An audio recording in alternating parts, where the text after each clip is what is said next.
Hello all, I'm Sai and you're watching the Book Dragon. In today's video, I'm bringing to you 10 tips on how to take care of your books or how to maintain your books in order to keep your books in a really good condition for a very long time. I'm sure if you're a person who has a book collection, you will face the problem of how to maintain and keep them new without yellowing or withering for a very longer time. And I'm sure that all these 10 tips will help you in some way or the other in order to take care of your collection very well. So do stay on until the end because I do think that all these 10 tips will help you a lot. So without any further ado, let's get into the video. Tip number 1, protect the spine, because the spine is the most important part of the book. Once you affect the spine or damage the spine, it's going to ruin your book for sure. I'm sure that if you're a book lover, you know how much important the spine, that is this part of the book, is. I'm going to show you an example of this book, which is the Main Chronicles, because this is the only book in the past few months which I've read that has had a really stiff spine. Trust me, if you're buying UK paperbacks just like we get in India throughout, all those spines will be stiff and it will be hard to read those books without breaking the spine or bending the spine.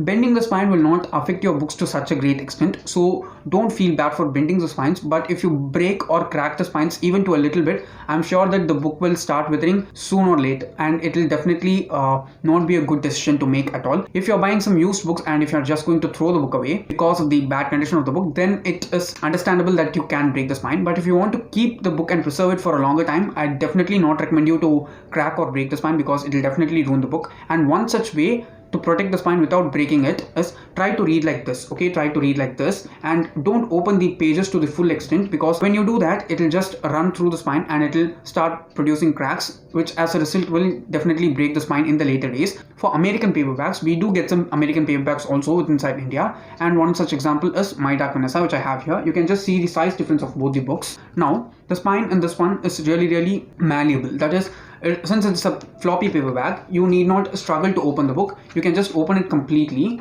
You can see to the end of the line and you're not breaking the spine as well. For books like this one, it is really easy. But for books like this one which have stiff spines, I'm sure that it will definitely break the spine. And before anyone starts making fun of me about talking about this character's book again, I'm not even telling the character's name, okay? I just wanted to quote this as an example because this is the only book in the past few days that I've struggled with the spine a lot, and many of you people did ask me in Instagram as well as in my comments after I finished reading this one how I read this without breaking the spine. And that's how you should not open the book completely. You should just try to read it as much as you can by opening it as little as you can, because it will just preserve the spine and the book will last for a longer time. Tip number 2, de-dust on a regular basis. Okay, now anytime you own more than like 4 or 5 books, if you stack them or if you just arrange them in a shelf just like I have, even if you place them on a table, I'm sure that books always do attract dust in them. So if you're living in a dusty area, because I live in such a dusty area, you might have even heard a lot of times the trains passing by, because my house is next to a railway station and always we have a lot of dust here. So what I do is I try to de-dust the bookshelf. Even if I'm not able to take out all the books and dust them completely, I try to dust the top edges of the books that are seen here and the spines and the outer portion of the shelf as much as I can regularly, because it will keep the dust away from the book, and as a result of that, the dust will not eating away from the books. And also, if you let a lot of dust to get settled on your bookshelf or the books, I'm sure that it will just attract some insects, and if you do get some bookworm like insects, they'll start to eat up your pages and it will definitely weaken your books. So always try to de-dust your bookshelf regularly. Even if you're not able to do it on a weekly basis or daily basis, try to do it once in a month or once in 2 months, because it will definitely have a really positive effect on how you maintain your books. Tip number 3 is always use a bookmark while you're reading books. You can always use bookmark like this one. It's not even a bookmark. I'm just showing you a clothes tag right here. You can just use something like this while you're reading, because while you want to keep your pages as they are and not break the spine as well, a bookmark is a really crucial thing to have while you're reading. Because what will happen is there are some people, some monsters out there who have the habit of dog-earing the books and using them as bookmarks. It just gives me a heart attack whenever a person just dog-ears a book. Okay, I don't even lend people or let those people touch my books. And the other thing which is even more dangerous than dog-earing your bookmarks is, while you want to stay in your page, what some people do is they just leave the book flat like this one, and what happens is, as a result of leaving it flat, the book wants to become flatter, and it puts a pressure on the spine and it will start cracking in the center or from the page where you left it open. So always try to use a bookmark because it will protect your page edges as well as it will protect the spine from being broken even without your intention. So always try and use a bookmark, because if you leave the book open, it will definitely crack the spine, and if you dog-ear the pages, you're just a monster. Tip number 4 is actually a development of tip number 3, which is while using bookmarks, always try and use flat bookmarks alone. Don't try and use those fancy bookmarks that we get. You can use magnetic bookmarks, which are like clips and you can just put it on the page. They are also flat and they'll not affect the book in any way. But if you're using some three-dimensional bookmarks, what happens is if you just place them inside, sometimes they might have sharp edges and they will start cutting the papers here and there, and as a result of that also the book will be damaged, which you don't want to happen, because once a book starts to damage, you cannot control that at all. Trust me, because I have faced the problem multiple times in the past. Even if you're using some different shaped bookmarks like that one, please try and keep them to be as flat as you can, because once you start putting page inside the pages, it will definitely start ruining them, weakening them, and as a result it will definitely damage the book to a very big extent, and I don't want that to happen to any of you guys. I have experienced all those things in the past. That's why I'm telling you guys, please try and use flat bookmarks alone.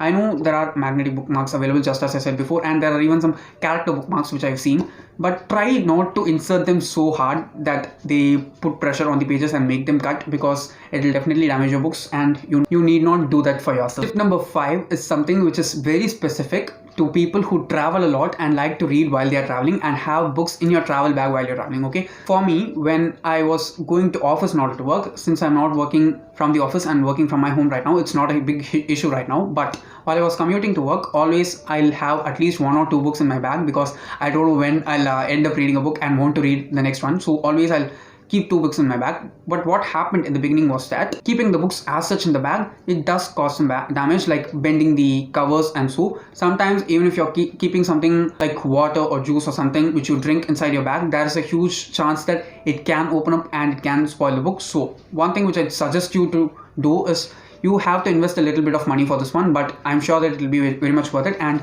it is to buy book sleeves like this one. Okay, actually I got this book sleeve for free from Bookcho's some sale, I don't remember when, but I got this one for free and it has been very functional for me. Also, book sleeves are available for just like between 300 rupees and 500 rupees, and they are also very huge. You can accommodate more than one single book inside them.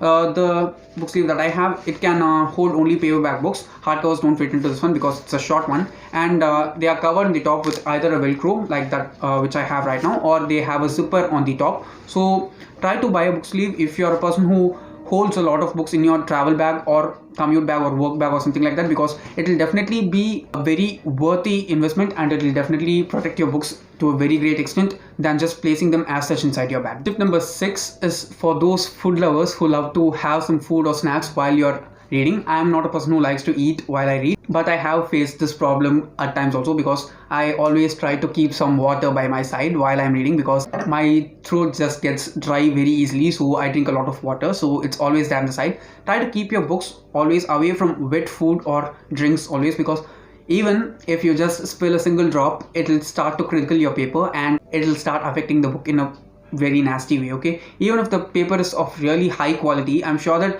once water hits the paper, it will start to crumple and you can see those crease marks forever in the book, no matter what you do. Even if you put it in the sun and take it back, you will be able to see those wrinkle lines, because water and books don't go well together, and I'd always prefer not to keep anything wet, okay, even wet clothes near the books, because if the water reaches the book, there's no way you're going to retrieve the book to the original condition it was before damaging it, and it need not happen. Okay, so always try to keep wet food always away from it. Also oily food also I'll try not to keep near my books if I eat while reading the books, because it is not that much worth the risk. Okay, go enjoy your meal separately and relish yourself, and then come and treat yourself with a book later on, and protect the book as well as enjoy your food. Don't put both of them together.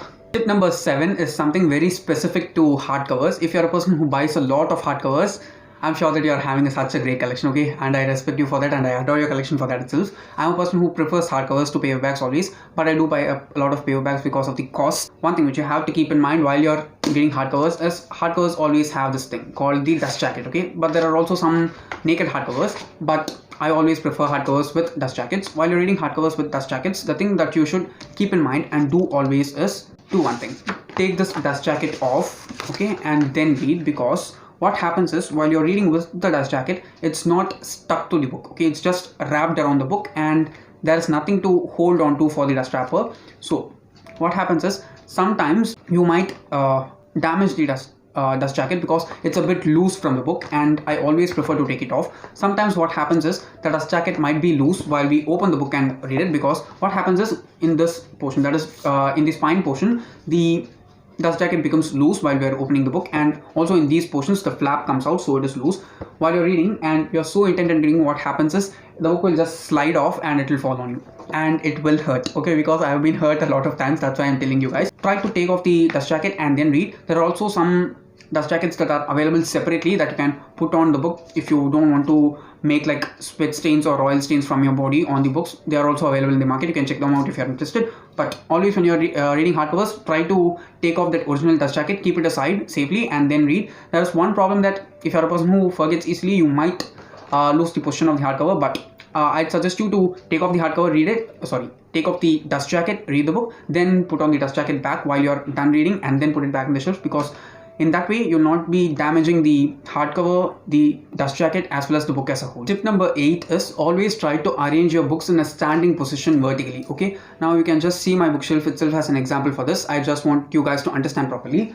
Try to arrange your books like this, okay, in the way they are standing, and don't stack them up like in the way I've done here. I've done it because I don't have that much space right now. I'm working on it right now, and I think I'll be able to arrange all the books in a vertical position pretty soon. I'm not sure when, but I do think it will be happening pretty soon. I'm telling you to arrange the books like this because while you're arranging the books like this one, it will not put pressure on the spine, and it will also not make the books feel the pressure while you're putting one book on top of the other. You can just see here, right? What happens at times like that one is the spine, just as I said before, while it's bending outward, it's okay while you're opening and reading, but when you stack the books, the spine will start bending again and it will bend outwards. Instead of going in, it will start coming out, and the book will not be in really good shape at all. The papers will come out even more easily compared to breaking the spine while the spine starts bending out, because the pages are glued to the spine, right? So what happens is as the spine comes out, the papers will get detached and there will be that space in between, and when you open the book, the pages come out very easily. So always try to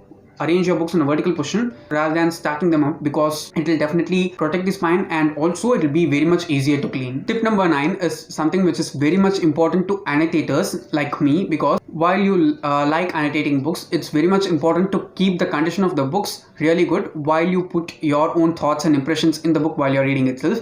I used to annotate my books in the previous days also, but nowadays I'm being more mindful of them because I don't want my collection to be ruined in any way, even in a not conscious way. So I'm always trying to improve my standards while it comes to maintaining my books.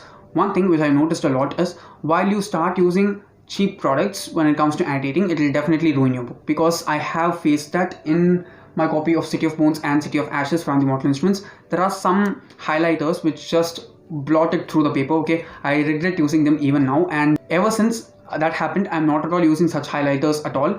They will cost a little bit, okay, while you're investing on good quality annotating products like highlighters, sticky notes, pens, and all such stuff like that. It will cost a lot, but trust me, it will definitely be worth preserving your books in a proper condition while you're putting your own flavor to the books in terms of looks and feel. Always try and use good quality annotating products. That's what I'm trying to say, because start compromising with the quality of the annotating products, it will definitely damage your books to a very great extent.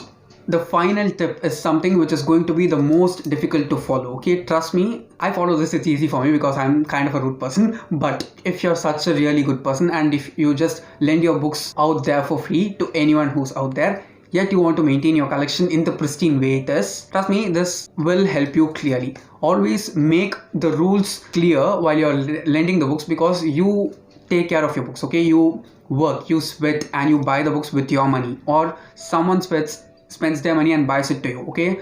And I'm sure that if you're a book lover, your books mean the world to you. So always when you're lending out books, make the rules clear that these things should not be done to the books and the books should be taken care of this much. I don't at all lend my books to anyone. Anyone who's my friend knows that, because I don't like to share my books with anyone else. The only person whom I trust my books with except me is my brother, because he knows how to take care of my books and he always takes great care of them, just like I do. So Except him, I don't lend it out to others. But if you're a person who lends your books and lets other people borrow your books just like that, make the rules clear, because once you don't state the rules, I'm definitely sure that those books will be damaged. Okay guys, those were all my 10 tips in order to how to take care of books or maintain your books and build your collection in a really huge scale. I hope they were useful to you, and if you did enjoy this video and found it helpful in some way or the other, do share it to your friends and give it a thumbs up. And if you want to get more content from me, do subscribe to the channel, because I publish new videos every Sunday, Tuesday, Thursday and Saturday. Thanks for watching and have a great rest of your day.